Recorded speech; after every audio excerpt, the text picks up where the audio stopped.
Hello and welcome to Ways to Change the World. I'm Krishnan guru-murthy, and this is the podcast in which we talk to extraordinary people about the big ideas in their lives and the events that have helped shape them. My guest today was until very recently the CEO of the charity Save the Children. Before that, she had another fairly important job as the Prime Minister of Denmark, and before that was the leader of the opposition. She also happens to be married to the Welsh Labour MP, Stephen Kinnock. So she's well acquainted with Britain as well. Welcome, Helle Thorning-Schmidt. Thank you so much. In fact, I live here, so I am very well acquainted with this country. I mean, your CV sounds as though you were born to try to save the world. Yeah, but I wasn't. I was not at all. Well, where did it come from? I don't know. I grew up in the south of Copenhagen, which is it's a part where no one wants to go and no one wants to live. Hopefully, it's changed now. But back then, it was a place where we had all the issues with immigration, a cultural clash, and this was not a particularly place where a former prime minister would come from. I grew up with my mum.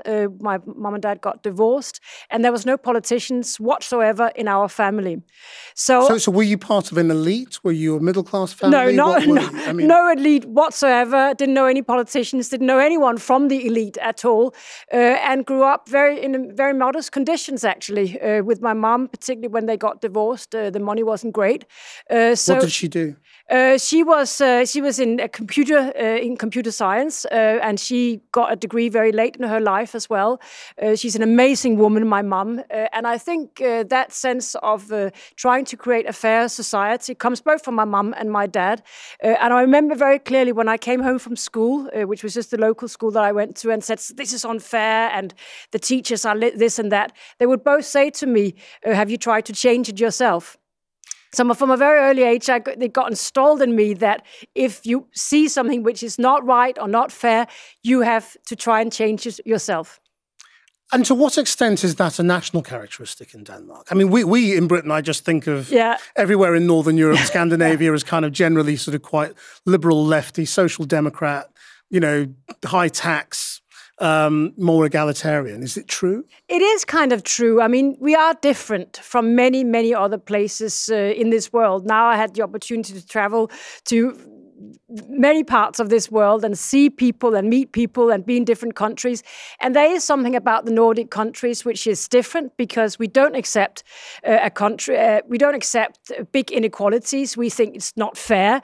We talk about it a lot, and we have developed this welfare state where people pay a lot of tax, but what they get out of that is a fair society and a welfare state that actually is a safety net for many, many people and gives a lot of opportunity as well. So that was why I was able to break out. I got an education. I got supported by the state, and to a large extent, the fact that there was a support system in the welfare state made me or gave me the opportunities that I used to go to university, to do great things later on, like fun things, and also become prime minister. I mean, when you say we don't accept inequality, we think it's unfair. I mean, to what extent is that we really everybody?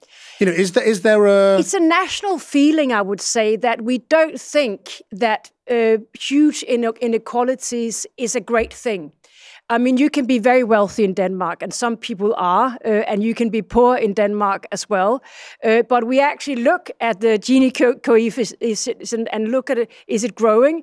And one of the things I did when I was Prime Minister was to try and change that, bring children out of poverty. And poverty is, of course, relative in Denmark to other places in the world. But we are serious about these things, and we talk about a lot. And we actually think that tax is also there to try to bring more equality. And also it's not only about redistribution once you have paid tax, but we also very much, or I'm very into this concept of predistribution, where you also try to give agency and give opportunity to people who are not as advantaged when from their background. And how do you think a national characteristic like that comes about? And why is it so different in Britain? I don't know. I mean, it comes about that there's a really positive side to it, which I'm talking about here. The negative side is that we also have this, that even if you have been Prime Minister or you are someone who are standing out in one way or the other, you can't think of yourself as special. And that really comes across in many, many areas of Danish life. And I think to a large extent, it's a great thing. When I walk around the streets of Copenhagen or in Denmark in general, people will treat me exactly like anyone else. I talk to everyone there, and it's a very egalitarian society, and I think that's a great thing, and you see it in every part of life there. So if I asked you to describe Britain's national characteristics when it comes to equality, what would you say? I live in London now. I live in the UK. I go to Wales quite often. My family's from Wales, and Steve's constituencies there, and we got friends in Wales. So I see many parts of the UK, and I love this country. I really, really do. And I think the characteristics of the people here and the way we talk to each other, the way we are with each other, there's so many things it's good to say about the UK. But I also feel that since I moved over, I came over in 2016, things have changed here. And there is a distance between us now that didn't exist before. And I do think that unless things change over the coming years, we will grow further and further apart in the UK. And I think that's really, really sad. Why do you think things have changed? Because the Brexit vote didn't help, and because it went on for so long, and it wasn't resolved, it's still not resolved for so many years. It just meant that Brits grew further and further apart. But it was something that started before that. And is the Brexit a symptom or a cause? It was a symptom. I think it's a symptom of many, many things. First of all, the EU have not been debated here for 40 years in a fair way. But it was also a symptom of the divisions in the UK. There's always been a bigger division between rich and poor in the UK. Now there's also a big division between people who live in the big city centres like London and people who live in, for example, South Wales, where I come a lot. I mean, the division there is really quite palatable. If you go from London to one of those places, you feel the difference. It's almost like turning up on a different planet when you arrive at Park Talbot Parkway and go out to society there. People are poorer, they have less opportunity, and they see the world in a different way. And I think those divisions between rich and poor, towns and cities, people who feel that globalization is a great thing and people who are a little bit more reserved towards globalization, people who have been deeply affected by the lack of industrial policies in this country, people who have a degree, people who don't. I mean, there's so many divisions. And then the added one now is the division between young and old, where you have a younger generation that don't have the same hopes for their future as we did when we were younger. So I think you see many divisions, and it's not helping with trying to bridge all those gaps that exist in the UK now. So why did you go into politics? I don't know. I went into politics. I was interested in politics very early on. My political awareness really started with the feminist movement of the 70s. I listened very carefully to that. I listened to the songs around the feminist movement, and I just couldn't understand why men and women didn't have the same rights and same opportunities. So that's where it started. In the 70s? Yeah, you were a tiny I know. I became a feminist when I was 10 or 11 years old. That was my first political awakening. And that's also still what I feel very connected to. Then there was the apartheid movement, which I got super involved in. It sounds weird that a young white girl in the northern part of Europe could be involved in apartheid. But that was really something that spoke to my feeling of things are not fair here. This is so unfair. So you would find me in demonstrations in the 80s singing Free Nelson Mandela. I don't know how much it actually helped in freeing Nelson Mandela, but it helped in terms of changing my political outlook and also making me think that I could be part of trying to create a better world, even though I was just a tiny, tiny person in that whole jigsaw of trying to create a better world. But I felt part of a global community, a progressive global community. And since then, basically, I have felt part of that global progressive community that are step by step trying to change the world. I mean, you mentioned South Africa. We all remember the images of you taking the selfie with Obama and David Cameron at the service for Nelson Mandela. Had you got to meet him? Yes, I met him. As Prime Minister? Not as Prime Minister. I met him many years before. This was before we took pictures of everything to prove that it existed. So I don't actually have a picture of it. I have to dig deep to find it. But I have met Nelson Mandela. He made as deep an impression on me as he did on everyone else who met him and saw him. So yes, he meant a lot to my political thinking and still does in many ways. Do you remember your interaction with him? What did he say? I was very young at the time. I think I was leader of my party at the time, and I just had a brief encounter with him. But he made an impression on me. But I think the whole story and the way he came out of apartheid, what he did to South Africa, that was just part of my political thinking in the 90s. And I am a child, basically, of the 80s and 90s. And the 90s was a golden era. If you believed in politics, if you believed that you could be part of something big and change things, this was the era with Bill Clinton, Tony Blair, and politics and the breakdown of the Berlin Wall. And these were the years where we thought, people who were young that time, we can be part of changing the world for the better. And if we just join hands and are enough people who want a progressive future, we will be able to create that. Do you still feel as positive about that period? I mean, you talk about it with great enthusiasm. A lot of people now look back at that period and say it was a huge disappointment. You know, that's the promise, led to terrible things, whether it was the Iraq War or banking deregulation or, a rise in inequality, all those sorts of things, that actually what was going on there, even though you felt this was a great time to try and change the world, actually it led to some very bad things. I don't agree with that. I think that the 90s and what happened in the 90s were great years for actually seeing real change in global politics. And when the Berlin Wall came down, that had a lasting effect on European integration, what we are today in the European Union, the fact that we could actually reunite with countries that belonged to the Soviet bloc before they came in, and they created lasting democracy, lasting change. Just look at the Baltic states that came in back then. That created lasting change and expanded democracy across the European continent to a degree that hasn't changed since, and created gave new agency to new countries, but also individuals across the European continent. That is surely a very positive thing.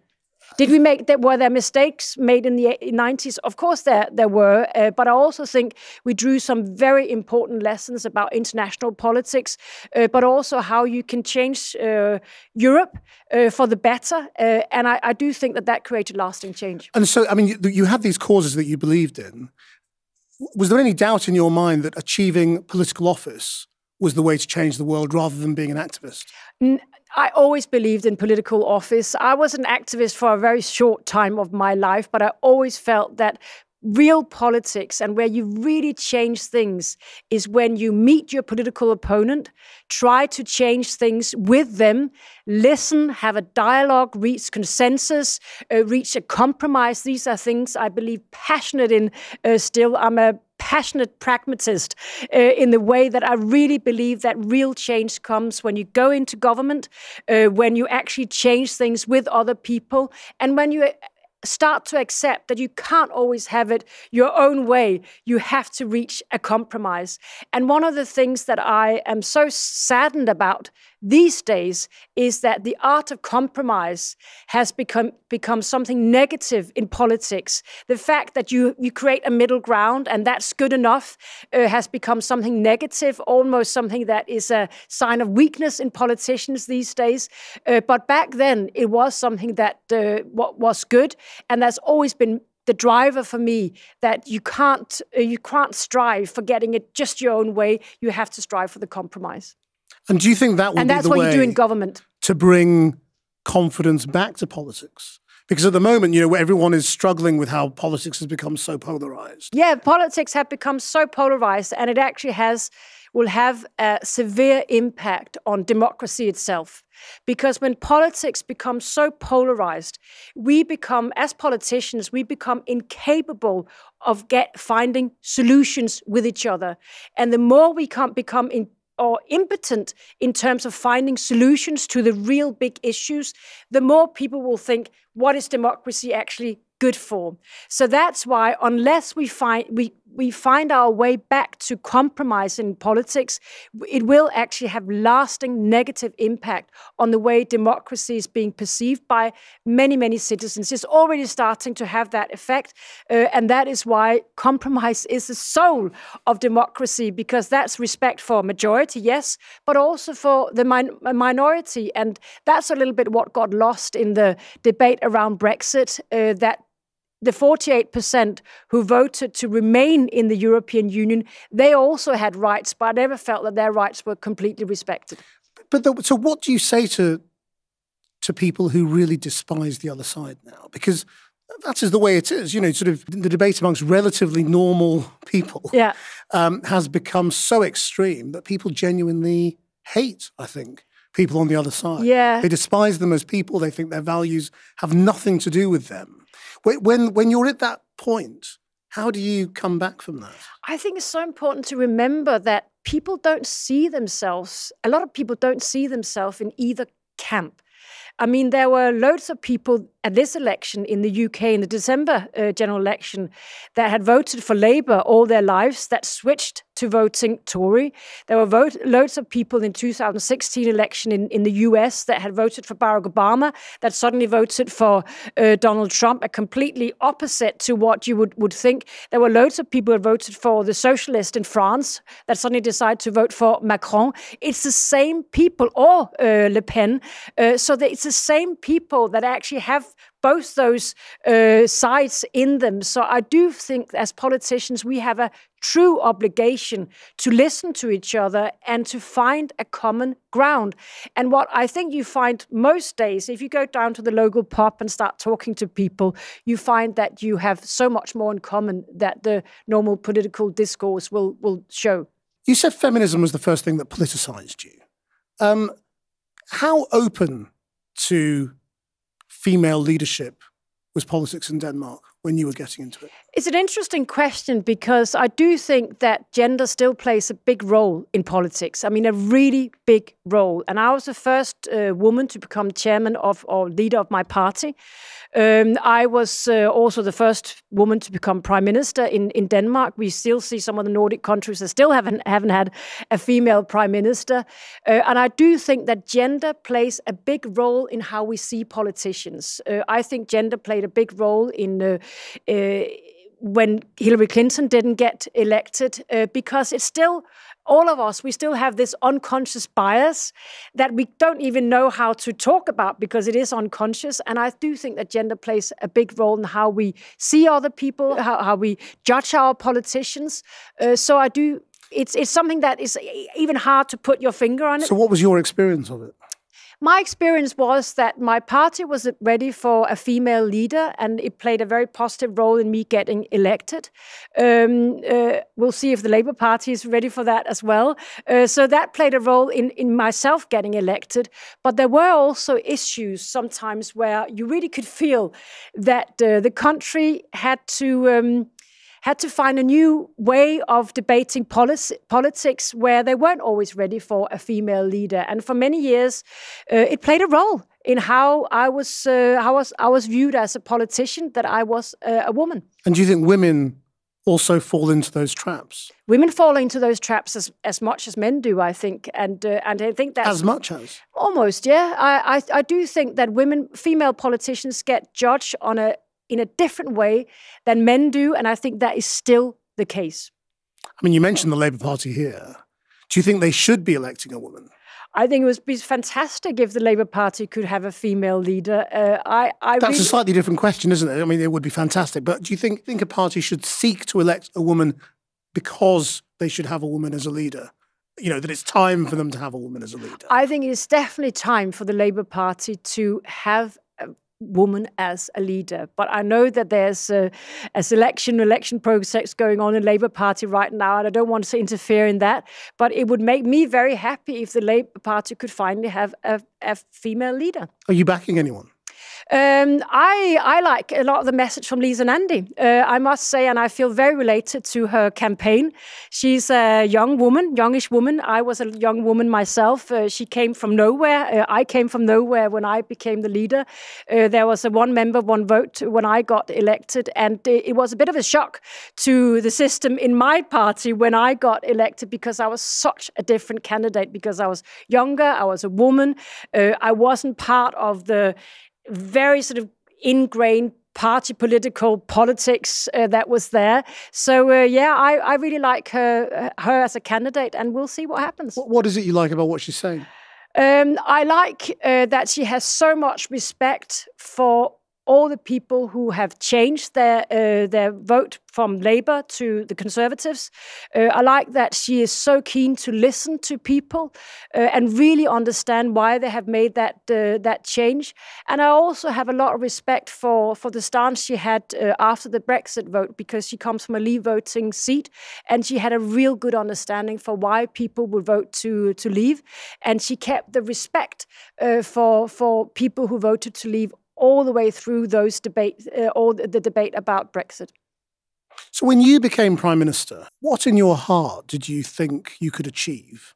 And how much of it did you do? I came in as Prime Minister in the aftermath of the big financial crash from 2008. This is in 2011, and Denmark had still not recovered from that. And Denmark was actually one of the countries, we often forget that was hardest hit in Europe by the economic crisis. So I came in, and my big task as Prime Minister was basically to preserve the welfare state and that fairness that we have with the welfare state, and bring us through the economic crisis. And that took a lot of reform of the economy. I believed in a combination of reforming the economy and at the same time a growth policy. So we had a really interesting mixture of some austerity, some reform politics, but also a really heavy growth policy. And I still believe that if the whole of Europe, all of the European countries had adopted the policies that we actually really pushed, that triangle of policies, then we would have recovered better from the economic crisis. If, for example, Germany had done the same, if France had done the same, then I think the European countries would have recovered better from the economic crisis than we did, and faster. Were you not angry with the Blair and Clinton years for everything they had done to allow the banking crisis to happen? No, not at all. I don't think that they're responsible for the banking crisis. Wasn't it their deregulation and their love of money and success that led to that? No, I don't think it was. I mean, I think there is a certain deregulation that often happens, and it often happens that when you have globalization, you always have to discuss how much regulation do we need? I believe in a regulated economy. Don't get me wrong. I'm a social democrat, and I believe in a market economy which is regulated. And perhaps we could have steered slightly different in that regulation, also in terms of regulating the banks. But to blame Bill Clinton and Tony Blair for the economic crash, I think that's not quite fair. So you think it would have happened anyway? I think there was a number of factors that led to this, and I think that market economy needs a strong steer. It was more some of the different types of economic instruments that were used before the economic crash that should have been blocked. But I don't think you can blame neither Tony Blair nor Bill Clinton for that. And what did you think of Gordon Brown after the crash and the role he played internationally? I think Gordon played a huge role internationally in trying to rein in the financial crisis. And I think that's part of Gordon's legacy, that he really tried hard to move the global community to rein in the financial crisis. And I admire him for doing that, because what we are seeing is, yes, there's a lot of positive sides to globalization, also the globalized market economy, but then has to also be regulation. And what I'm seeing right now is that we have so many international problems, climate change, financial crisis. Now we have the coronavirus as well. We have international terrorism, migration, tax evasion, all these things. And none of these big issues can be solved without really strong global negotiations and transactions and really commitment to solve international problems together. That's why it's so weird. And rules. And rules. And that's why it's so weird that the EU and the UK have decided to leave the European Union, because this is a time where we really need the European Union to be in the forefront in trying to regulate for all these different issues that we are grappling with in the global economy. So I see a world where all the issues are global, and if we want to try and tackle them, we need more global cooperation rather than less. And we need more global cooperation that actually involves global regulation. I mean, some people see it the other way around, don't they? They say these things all happened while we were in the European Union and while these big international institutions have just failed, because they by definition will fail. Well, I disagree. I can't actually But it is a fact that it's happened while all of these things have happened. Yeah, but it's only because we didn't have enough global cooperation. I mean, if you imagine... We should have had more EU. Yeah. Not less. Definitely. I mean, definitely. If you look at some of the climate crisis, for example, the only region in the world that's actually constantly been serious about this is the European Union. And if we had more cooperation in the European Union, we would be able to tackle climate crisis better. Terrorism, for example, if we had more cooperation in the European Union, we would be able to tackle that better. So I actually can't find a single international crisis or an international challenge or problem where more cooperation between governments would not be a better thing. Not one. And so to what extent do you feel you achieved what you set out to achieve? As Prime Minister, I felt very proud of the country I left after we couldn't carry on. All figures were pointing in the right direction. We had growth again. We had lower unemployment. We had fewer poor children. On every figure that I am interested in, we actually did better when we left office than when we started. So I had good reason to be very proud. So why did it come to an end then? Because our coalition collapsed. I mean, we actually did better. We did very well in that election. My own party, 1/4 of the Danes who voted for us, even more. So we did really well. But our coalition collapsed, and then that meant we didn't have the majority to carry on. What is it, do you think, about what you were doing that the people didn't want more of? You know, if you were doing so well, why didn't the electorate say, this is going well, let's stick with this? It was very hard years. I mean, it really was, because we made a lot of reforms. And often when you make reforms, you step on someone's toes. And we stepped on a lot of people's toes. And we were not scared of doing that, because when you make reforms like the pension reform that we did, or the tax reform that we did, or social reforms as well, you step on people's toes. And that's why reforms is actually a really brave and hard thing to do when you are a politician. And I admire any politicians who will start making reforms in their economy, because often, I would say always, it's never just a question of having austerity policy or growth policy. There is one more thing that you have to remember, and that is reform policies. And what this country needs as well are more reforms. So I think that we stepped on a lot of people's toes. Because that's what you do when you create reforms, and that is why we couldn't secure a majority. But as I say, my own party did really, really well. It was the coalition parties that collapsed. So what do you think of the current generation of British politicians? I mean, you talk with great sort of almost romanticism about the leaders of the 90s and 2000s. Do you think this generation, you know, are they pygmies following giants, or are they... No, not at all. And I don't think I talk with such great admiration. I mean, Bill Clinton made mistakes, Tony Blair made mistakes, Gordon made mistakes. I mean, all of them made mistakes, but I think all in all, they contributed to their countries. They tried to be part of changing the world for the better. And I think if you look at their results, they have much more positive results than negative results. So I think that's, for me, that's a fact. And you have to honor that and you have to talk about it, because there's also been this discussion lately that, for example, Gordon Brown and Tony Blair, did they do anything good for their party? They certainly did. Did they do anything good for their country and the global community? They certainly did. So I want to be able to say that. Doesn't mean they're without fault. None of us are. But I think the fact that we have the politicians we have now, they're a result of a certain fatigue, I almost want to say, about democracy and the way it functions. And basically, we get the politicians that we vote for. And right now, we have a lot of politicians who pretend that they are very easy answers to very complex problems.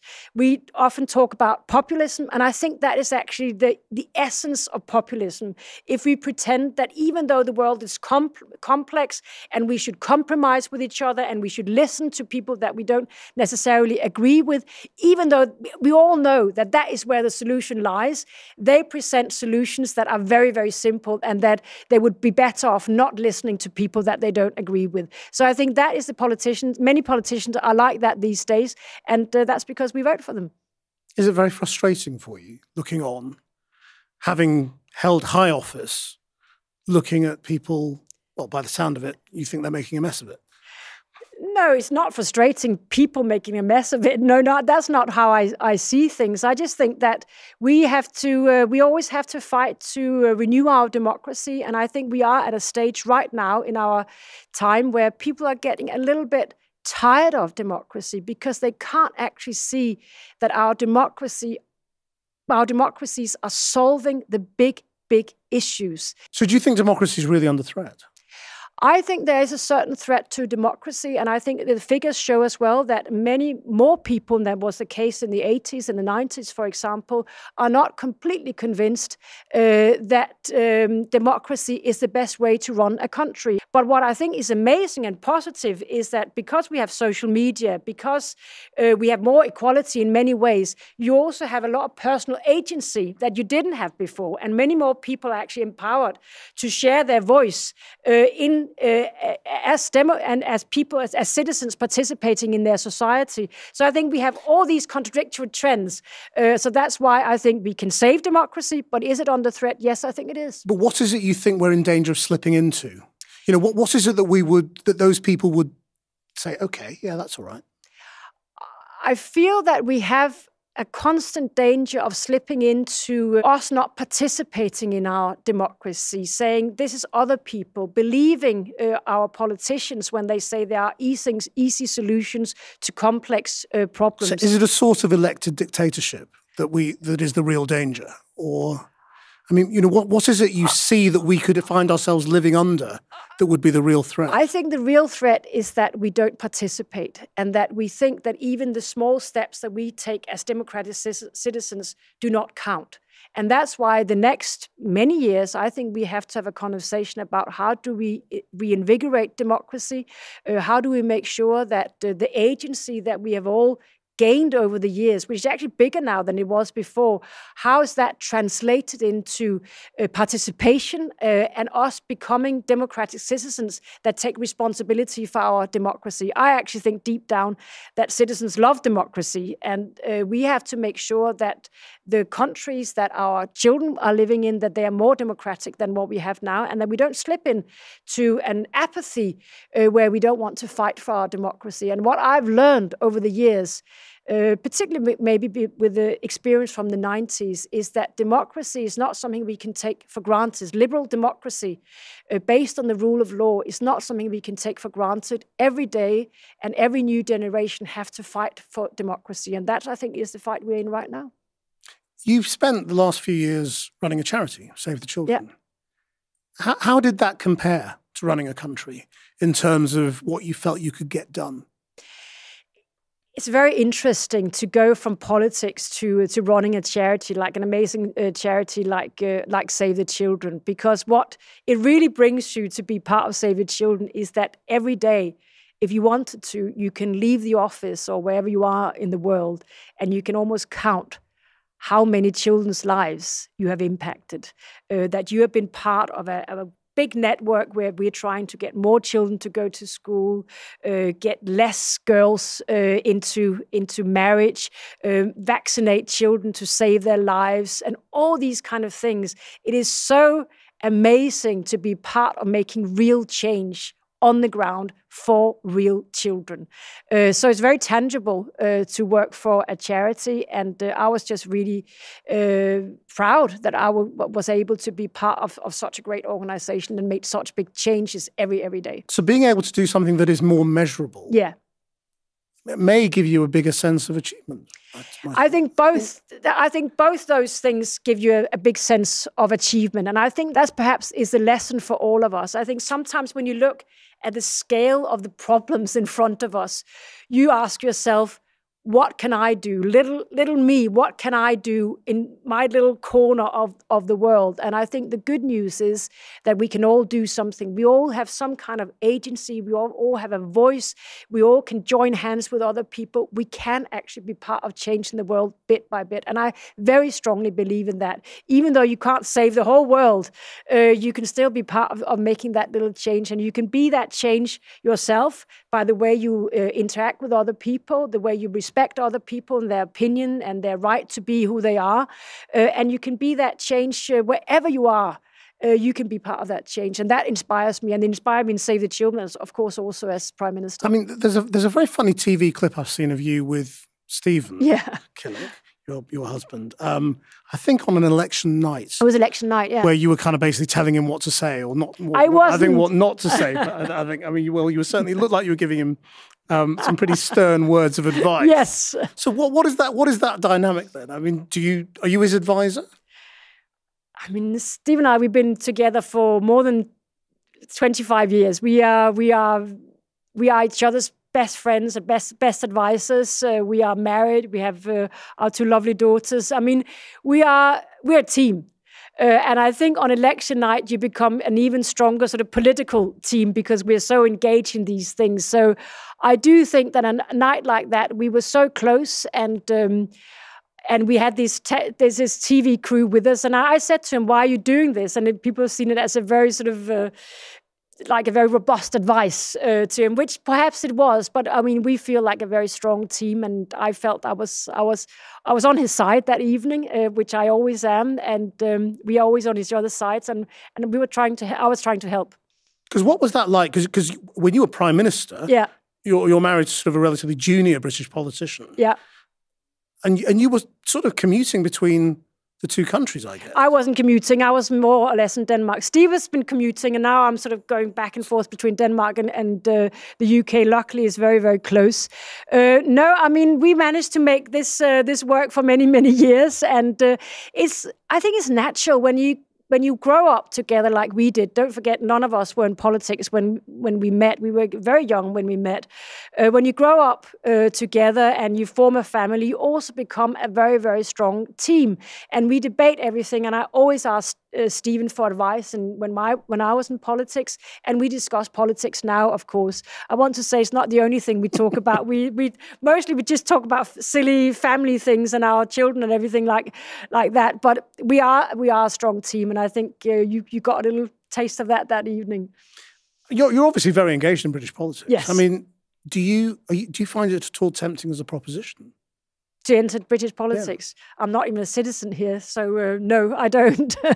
I don't think I would belong. But you could be. No, I don't think I would belong in British politics. I feel maybe. Why not? I feel very grateful to this country. I live here, and I feel very connected to Britain. But I also feel that there are so many things that need to get done here. And seen from a Danish perspective, I think I would just be a complete alien in the political universe here. My English is not good enough. I mean, I would be I would be an alien in this political culture. And what I really miss in British politics, and I hope the British politics finds, and I wouldn't say again, but maybe in the future finds, is the art of compromise, listening to each other. And for example, when Brexit was debated for so many years, I feel that it was a massive loss to this country, a loss of time, a loss of energy, that a compromise was not found much, much earlier to how the UK would leave the European Union. And I felt there were so many opportunities in those years to actually reach out for that compromise. And I hope that compromise is not lost forever in British politics, because compromise is a very, very strong part of democracy. And do you think it's broken forever? I mean, do you think Britain could ever go back? The electoral system in the UK doesn't actually push compromise very much. The electoral system is very much a system where you shout at each other and the majority takes it all. And I hope one day that this will be debated again, because I do think that the electoral system pushes a lot of people away from politics, perhaps even away from liking democracy, because they don't feel that they're represented in politics. So I hope that will somehow be found in British politics, but it's not there right now. I mean, in terms of Europe as well, I mean, do you see Britain ever going closer to Europe again, or being part of Europe again? The UK is part of Europe, and we have so many interests in common and so much culture in common between the European Union and the UK. So I hope that after all this is done and settled a little bit more than it is now, that we will start talking about what problems, what challenges would we actually like to solve together between the European Union and the UK. And one of the issues I see very clearly are our security, our internal security, terrorism, cross-border crime, all those real issues. Then on top of that, we have climate change. We have our neighboring countries where we need to work together, which is also about security policy. So there's so many issues where I think we'll find a way to work together. Well, let's just take a couple of those. I mean, how would you change the conversation around immigration? I mean, depends where you start. I think every country has the right to regulate their own immigration. We have certain obligations that comes out of UN conventions and regulation in terms of asylum seekers and refugees. But in terms of immigration, I think every nation have the right to protect their own borders and have their own national immigration policy. And that was also always the case in the European Union. I mean, Denmark has the right to have their own immigration policy. So does all the other 27 EU member states. So I think that's a natural place to start. And one of the reasons why this has become such a big thing in the UK is because in the UK, you have not always been aware of how many people are here. When you register, you didn't have a proper registration system for EU citizens, for example. And I think that was part of the dissatisfaction with the way that free movement of labour worked. If that had worked in a better way, I think there would have been less dissatisfaction with how that actually panned out in the UK. What do you mean it wasn't as much of a problem as people thought it was?